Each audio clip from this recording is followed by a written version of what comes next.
Jeffrey Epstein supposedly died in 2019, but according to this email, he was still having books delivered to him in 2023. Alright, so let's go over this email. First and foremost, it was sent by Karina Shuliak. If you don't know who Karina Shuliak was, she was Jeffrey Epstein's secret girlfriend, I guess you could say, and also the main beneficiary of his trust. Meaning, she got most of Jeffrey Epstein's money, real estate, and general assets after he died, more so than almost any other person. It's also alleged that she may be the mother to Jeffrey Epstein's alleged secret son. So yeah, it's strange that we never ever heard about this person, about Karina Shuliak, until after he was dead. But she was the main beneficiary of his trust, right? And was put in this will to receive all this money, right? And this will was written 2 days before Jeffrey Epstein unalived himself. The trust included $100 million cash overall, with $50 million guaranteed immediately. Along with that, she had ownership in pretty much all of his properties, and also a 33-carat diamond ring, along with 48 extra diamonds. And all of this is according to the 1953 trust agreement document that you can find on the DOJ website, the one, like I said, that Jeffrey Epstein had drafted up 2 days before his death. Another interesting fact about Karina Shuliak is she was actually one of the last people. She was on the very last phone call that Epstein ever had. And another strange thing is she was supposedly referred to as the inspector, and according to like her relationship with Epstein. That's what people called her in relation to Epstein. Supposedly, the inspector. Think about that. Think about what that could imply. And lastly, the weirdest thing, honestly, in my opinion, about Karina Shuliak is that she's remained completely silent ever since his death, right? No one has heard anything from her. I think there might be a few photos out there, but that's it. And a lot of times, it's not always right, but a lot of times, silence equals guilt. So back to the email. The specific books that Karina Shuliak is asking to be delivered to Jeffrey Epstein, she's asking for them to be delivered to LSJ. Right? Most people know about this, but if you don't know, LSJ just simply stands for Little St. James, Jeffrey Epstein's private island in the U.S. Virgin Islands. And yes, I'm referring to that island. And think about it. What better place to disappear to than your own private island? It doesn't get any better than that.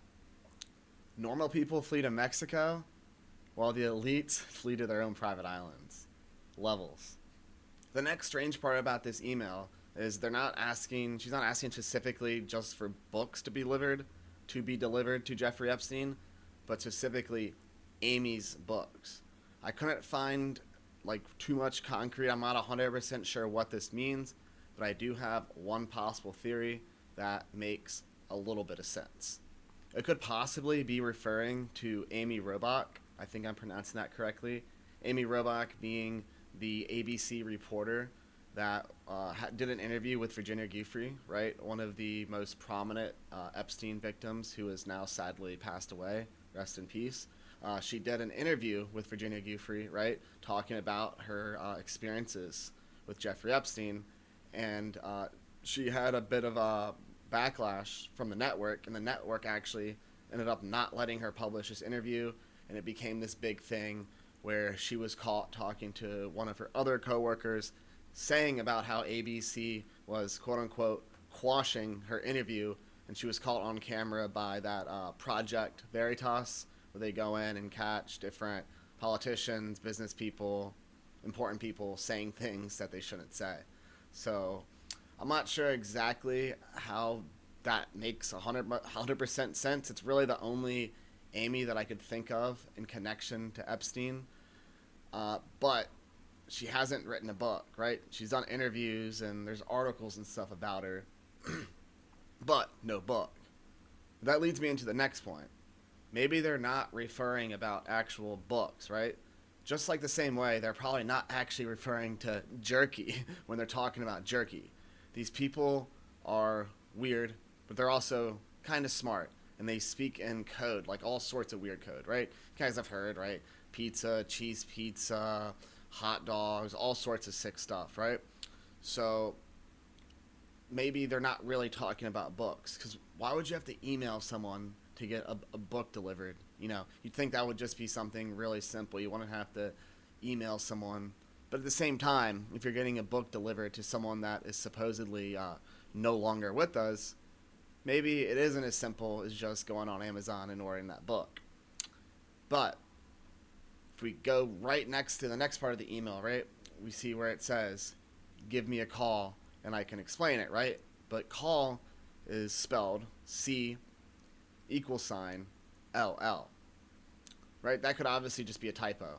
If you read through a lot of these emails, all the thousands and thousands and thousands of emails associated with Epstein and all the different people he talked to, they email like they text, pretty much. I don't know about you, but when I email, it's always generally more formal, especially compared to a text message. But it is something I've noticed. They do generally email like as a text, and I think that just might be a generational thing. So I'm not really sure if call and that weird equal sign is also like a code or a symbol. I've noticed a lot of weird and sometimes just a little too strange coincidences when it comes to weird typos like that. I'm honestly not sure what it means or if it even is anything. I'd love to hear you guys' theories, what you think about that specific thing. About what does that call? Is it just a typo, or is it something deeper? So this email is like one line long, right? But we've been able to get a decent amount of info about it, and all this info has to point us in some sort of direction, right? For me, it's looking like it's pointing in a few different directions, and I can't quite really put my finger on which one is the correct one. So let's go through a couple of different theories that I think could be the solution to what this email is talking about. So, theory A. It's all just a glitch, right? The date on the emails, maybe when it was getting transposed from pulling it from Epstein's servers into the DOJ and then DOJ uploading it, maybe something got messed up and instead of 2017, it put 2023. It could also be backed up by the fact that the email was supposedly sent at exactly 12 a.m. I don't know why, but I feel like if it was a glitch, right, and an email was to have the wrong date, the date would probably have the time being 12 a.m. But for me, I don't really buy this theory. It's just too good to be true, and I haven't seen any other instances of any emails or any dates in any emails not being consistent. This would be pretty much the first major inconsistency that I've seen out of probably over 1,000 different emails that I've read so far. So, I don't think it's theory A. Theory B. Theory B is Epstein is still alive. He's still alive. He's living in Little St. James. And Karina Shuliak, his ex-girlfriend, is still running things for him behind the scene, making sure he has books to read, to entertain himself with, and it's all continuing just with him taking a back seat. Now this theory, I'm like 50% on this theory. I think it could either be this theory or the next theory we're about to talk about. There's so much weird stuff around the actual unaliving in the federal jail cell, right? His roommate being this crazy unaliving cop and just jacked up crazy dude, between the cameras going out and the security guards falling asleep, right? There's obviously a ton of weird stuff around the circumstances of his unaliving. So because of that, I think that it is a viable theory, more so than it just being a glitch, honestly, in my opinion. But now let's move to theory C. Theory C is that it is not Epstein, like how you think Jeffrey Epstein the person, but it's whoever took Epstein's spot in whatever system he was a part of, right? Because if you're not aware, it's very obvious that Epstein wasn't just a one-man show, right? He was part of a bigger overall system, right? He was probably just, a little small gear in the overall big machine.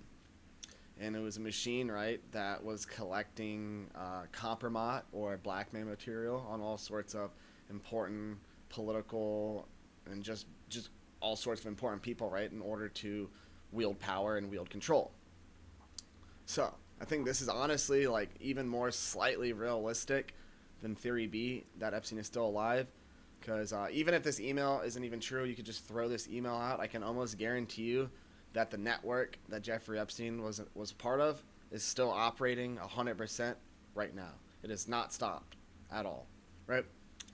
It's kind of random tangent, but if you watch The Wire, right, you can take players out of the game, but the game remains the game, right? When Omar dies in The Wire, right, that's not just the end of Omar, right? Next thing you know, Michael's the new Omar, and the cycle continues. It's the same thing with what we're seeing going on in our world right now. You can't just cut off one piece of this animal and expect it to just die, right? There's hundreds of other pieces, and the pieces regrow, right? If we want to take this out, if we want to stop this problem that's happening in our society, we have to completely erase it. There's no just little here and there death by a million cuts. It has to be completely turned over, right? It has to be burnt down and rebuilt completely new. It's a big thing they've been saying about these Epstein files. So they don't want to release every single thing because it would like endanger the way that our society works. It would endanger society. And I say, is this a society that is endangered by releasing the names of PDF files? Is a society that needs to be burnt down. It's a society that cannot be fixed. It just needs to be completely rebuilt. If you guys agree with me, if you guys enjoyed this video, enjoyed this breakdown and analysis, go ahead, give this video a like, give me a follow, give me a subscribe, and just love to hear you guys' comments, hear what you have to say about this, and I'll see you guys next video. Stay sovereign.